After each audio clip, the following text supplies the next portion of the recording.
Light ഹൗസിൻ്റെ പുതിയ എപ്പിസോഡിലേക്ക് ഏവർക്കും സ്വാഗതം.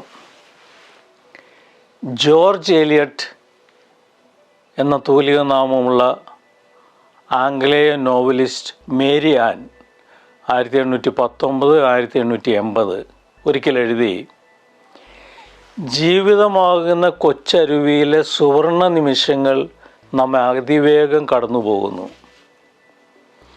മാലാഹമാർ നമ്മെ സന്ദർശിക്കാൻ വരുന്നു. എന്നാൽ അവർ പോയതിനു ശേഷമേ അക്കാര്യം നാം അറിയുന്നുള്ളൂ. ജീവിത വിജയത്തിനുള്ള സുവർണാവസരങ്ങൾ കഠിനാധ്വാനത്തിൻ്റെ രൂപത്തിലാണ് പലപ്പോഴും പ്രത്യക്ഷപ്പെടുന്നത്. അതുകൊണ്ട് തന്നെ നാം അവ കാണാതെ പോകുന്നു. ഇനി അവയെ കണ്ടാൽ തന്നെ വേണ്ട വിധം നാം ഉപയോഗിക്കാതെ പോകുന്നു. പ്രശസ്തനായ പ്ലാസ്റ്റിക് സർജനാണ് ഡോക്ടർ മാക്സ്വെൽ മാൾസ്. അദ്ദേഹത്തിൻ്റെ സുഹൃത്തായിരുന്ന ഒരു ഡോക്ടർ ഒരിക്കൽ അദ്ദേഹത്തോട് ചോദിച്ചു, അങ്ങ് പ്ലാസ്റ്റിക് സർജറി ചെയ്യുന്നത് കണ്ടുപഠിക്കാൻ ഞാനും വരട്ടെയോ? തീർച്ചയായും, മാൾസ് പ്രതികരിച്ചു. എല്ലാ ദിവസവും രാവിലെ 8 മണിക്കായിരുന്നു ഡോക്ടർ മാൾസ് പ്ലാസ്റ്റിക് സർജറി നടത്തിയിരുന്നത്. 2-3 ദിവസം തുടർച്ചയായി ഡോക്ടർ മാൾസിൻ്റെ സുഹൃത്ത് പ്ലാസ്റ്റിക് സർജറി കണ്ടുപഠിക്കുവാൻ കൃത്യസമയത്ത് തന്നെ എത്തി. പക്ഷെ പിന്നീട് ആ സുഹൃത്ത് വന്നില്ല. കുറേ നാളുകൾക്ക് ശേഷം ഡോക്ടർ മാൾസ് തൻ്റെ സുഹൃത്തിനെ കാണാനിടയായി.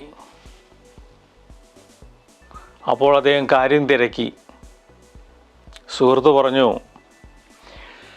രാവിലെ ഉറക്കമുണർന്ന് ഓപ്പറേഷന് വരിക ബുദ്ധിമുട്ടാണ്. ഉച്ച കഴിഞ്ഞാണെങ്കിൽ ഞാൻ വരാം.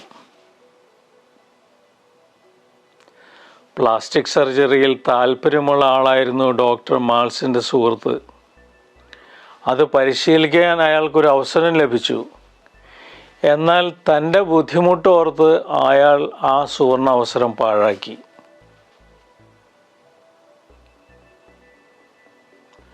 നോവലിസ്റ്റ് മേരി ആൻ പറഞ്ഞതുപോലെ, നമ്മെ സന്ദർശിച്ച് നമ്മെ അനുഗ്രഹിക്കാൻ വന്ന മാലാഹമാരെ അവർ പോയതിന് ശേഷം മാത്രം നാം കാണുന്നു. ഇനി നമുക്ക് ലഭിക്കുന്ന അവസരങ്ങൾ അത്ര മെച്ചമല്ലെങ്കിൽ കൂടി നാം വിഷമിക്കേണ്ട. കാരണം നാം മനസ്സ് വെച്ചാൽ അത്ര മെച്ചമല്ലാത്ത അവസരങ്ങളും ജീവിതത്തിന് ഉപയോഗപ്പെടും. പുരാതന ഗ്രീസിൽ നിന്നൊരു കഥ.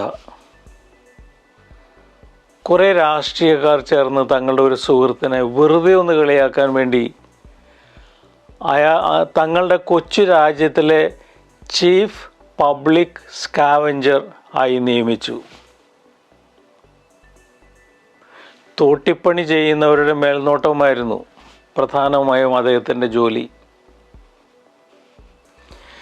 കളിയാക്കാൻ വേണ്ടിയാണ് തന്നെ ഈ ജോലി ഏൽപ്പിച്ചതെങ്കിലും തനിക്ക് കിട്ടിയ അവസരം അയാൾ ശരിക്കും വിനിയോഗിച്ചു. ആളുകളുടെ ശുചിത്വമില്ലായ്മയ്ക്കെതിരെ പോരാടിക്കൊണ്ട് തങ്ങളുടെ ഭവനങ്ങളും നഗരങ്ങളുമൊക്കെ വൃത്തിയായി സൂക്ഷിക്കാൻ അയാൾ പൊതുജനങ്ങൾക്ക് ഓർഡർ നൽകി.